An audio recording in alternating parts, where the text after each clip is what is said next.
October 7, where it became clear. To some, it may be the day it all started, but in truth, it was merely a day where the reality was exposed of a war that was there since the creation of man.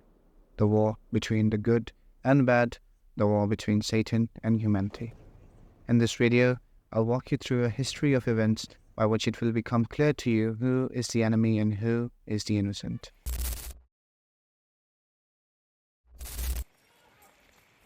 When man was created by God, it was titled the highest of creation among all creations, making it rank even above the angels.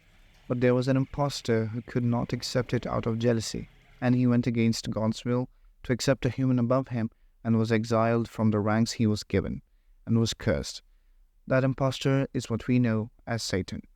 When he was being exiled, he asked God for permission. He asked to give him time till the hour will be established, the day of judgment, so he could lead humans astray from their purpose and into the depths of hell. God gave the permission, and with that God said, "You may deviate my creation from me as much as you can, but I will keep on forgiving as long as they seek forgiveness." When God made Adam, God made him with pure love. After Adam's creation, God put in him the soul, gave Adam the knowledge of everything God willed, after which Adam's rank rose above all the angels and other creations. God then ordered all the angels and other creation to prostrate to Adam, but only Satan didn't do it and was exiled.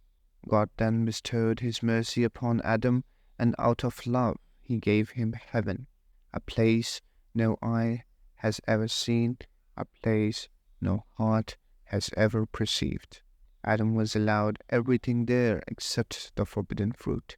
Adam lived in peace, but he felt lonely for being alone. For this, God again, out of his love and mercy, gave Adam a partner, and she was our mother Eve. The love of God is so much so that he created everything for his best creation. And today, if we count God's blessings upon us, we can never be grateful. The balance of essential nutrients, the working of our organs in harmony without any voluntary effort, our heart that beats 24/7 without a problem, the eyes we see things with, the tongue we speak with, and the hands and feet we do our work with, are all working out of God's love and mercy. When Adam was in heaven, Satan lured him towards the fruit which was forbidden upon him by God. When Adam and Eve ate it, they were exiled from heaven towards the earth, and their clothes were taken away. Adam made repentance, and thus, as God promised, he was forgiven. But earth was now a test till the end of time. So, from the first kill of Abel done by Cain to the world wars, there has been a series of events in which Satan has tried to exterminate humanity and go against God's will of making Adam as God's representative or vice-regent on the face of this earth. From Adam to Abraham to Isaac, Ishmael, Moses, Jesus, and Muhammad, peace be upon him, the core religion has been one, but there have been derivations. Now, the main point that unites every religion is the belief in the existence of a higher being, which is God, and the denial of evil, which is Satan. By far, the point being raised is that despite the difference, we all share the common belief of doing and accepting good while denying bad. And now comes the time where I cut to the chase and tell you how Satan does it. Who are his companions and what's the agenda?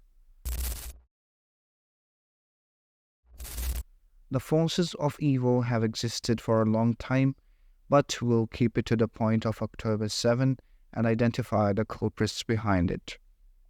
It all began in the year 740 AD in a landlocked area between the Black Sea and Caspian Sea known as Khazaria, which is today predominantly occupied by Georgia, but also reaches into Russia, Poland, Lithuania, Hungary, and Romania. These people of Khazaria had a pagan belief system. They were vulnerable against Christians and Muslims. To save themselves from a war or calamity, they had to change their fate. But which fate? If they were to become Christian, they would still be vulnerable against Muslims. But if they become Muslims, they would still be vulnerable against Christians.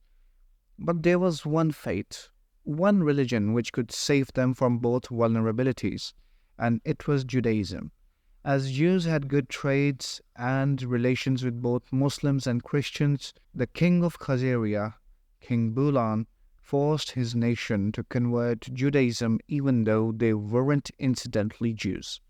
Bear in mind that a person of any faith cannot convert to Judaism, as you can only get it from having Jewish parents. So, by this definition, these Khazarian Jews were not Jews, but pagans with a fake Jewish identity. These Khazarian Jews are what we know as Ashkenazi Jews in the modern day. By now, you know who are the Ashkenazi Jews and the fact that they only pose as Jews but in reality are pagans. But if you take a deep dive into the terminology, you will find that these have a similar scenario with a group of Jews that calls themselves Zionists. These Zionists are indeed the same Ashkenazi Jews we talked about. But there is something I have to add.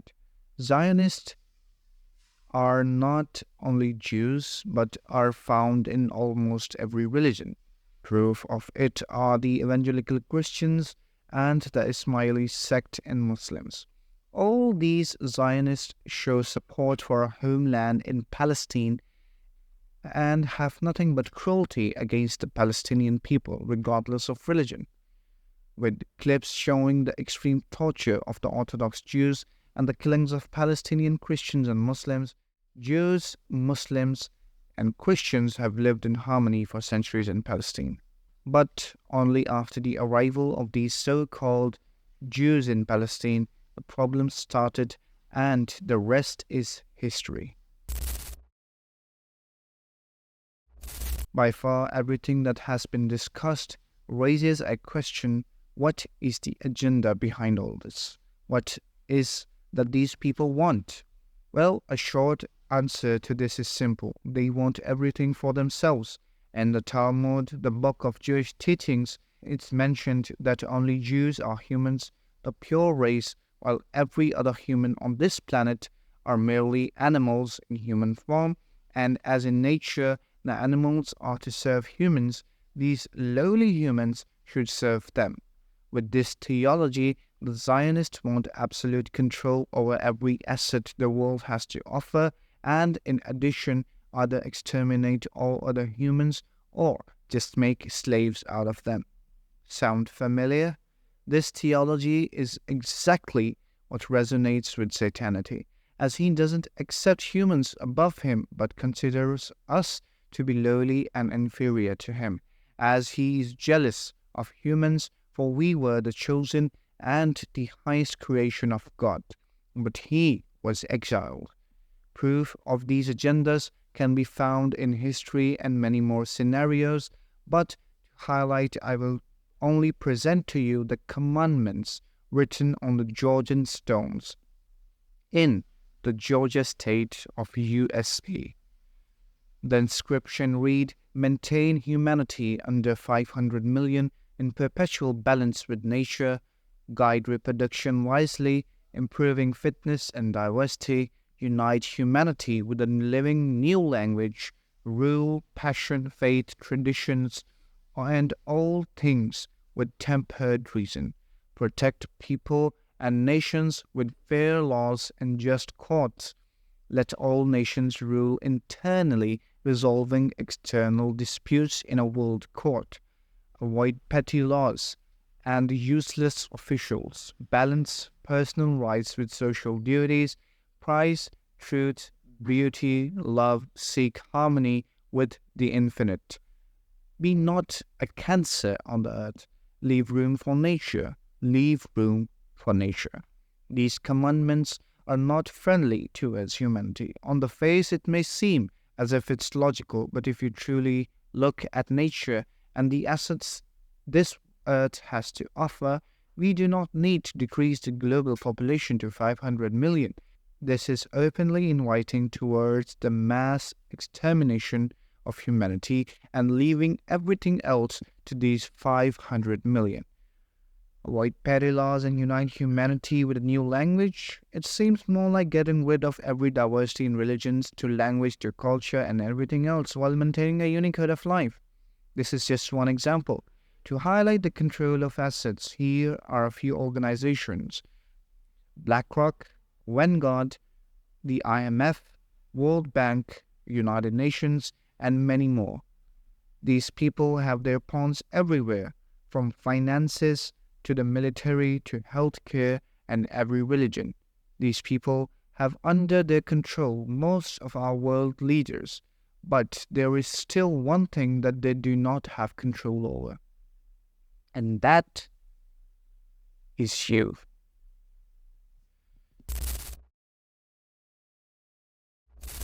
October 7 only proved to be the day when the Zionist identity was revealed and exposed to the wider world. These fake Jews posed as if they truly were from Israelites, which they are not, only proved the fact that they have nothing to do with Orthodox Judaism and thus are a pseudo-Judaic group. These Orthodox Jews disown the Zionists and stand with the state of Palestine. In today's day, where is the most dangerous place for Jewish people? Go all around the world. All the world, you will come to one point, the middle of the world. This is the state of Israel. It is the most dangerous place for Jewish people. Jews live peacefully here in England. I live in England already 36 years. I don't know how an English soldier looks like. I never saw them. In Israel, every small child knows all the weapons, all the soldiers, tanks, all military vehicles. This is safeness. This is the most dangerous place for the Jewish people. 7th of October didn't start on 7th of October. It started in 1948 on the 15th of May. It started by the Nakba for the Palestinians. This happened when they want to cover up their killings, their genocide, with more genocide, with more killings. When you control a people, a large amount of people, of 2 million people, when to have electricity, when not, when to have water, and when not. This is the outcome. Zionism is basically built up on mistrusting God. Don't believe in God, don't trust God. From the other side, Judaism is built up on trusting in God. The state of Israel is a rebellion against God, and they will not succeed. They will come to an end. A person who can justify genocide, a person who can commit genocide, I can't count him as a Jew. People who justify genocide, there are more Nazis than Jews.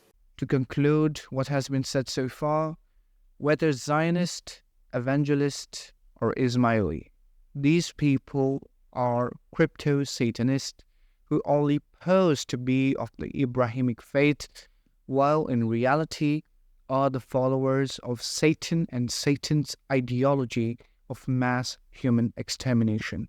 The only thing these people do not have control over is the morality of humans.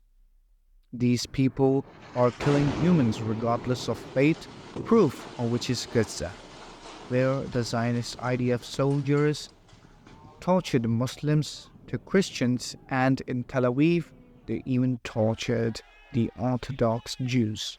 Remember, the loss of Palestine is a red alert not for Islam or Muslims, but for humanity as a whole. Palestine is only a starting point. From here will emerge the plan for Greater Israel, and later they will do mass extermination against humanity to take control over everything. So, to understand this, you can look at America, the way that they destroyed many nations, from the Middle East to even provoking wars in Latin America Africa, and many other places. So it's not just a matter of faith anymore. Even if you're an atheist, to these Zionists, you are nothing more than just animals made to serve them. You have to awaken yourself and take action for your safety, to the safety of mankind. Hamas, which is being accused of terrorism, are the heroes who are fighting on behalf of humanity and for the safety of humanity. They don't seek killings of innocent people, proof of which can be seen from the testimonies of the Israeli hostages who were released by Hamas and the care they did for the Israeli infants. However, on the contrary, you can see the cruelty done to the Palestinian hostages and also the recent event in which there was a sexual assault of a pregnant woman in front of her family. What more evidence do you need? If 30,000 killed, 70,000 injured, and 2 million homeless people can't open the eyes of humanity, I don't know what will. Palestine is only the beginning. The next target is you, your children, your family, and every single human on the face of this earth. Wake up to reality. The war is between humanity and satanity. Good versus evil. So understand who is your enemy and take action. From the river to the sea, Palestine will be free.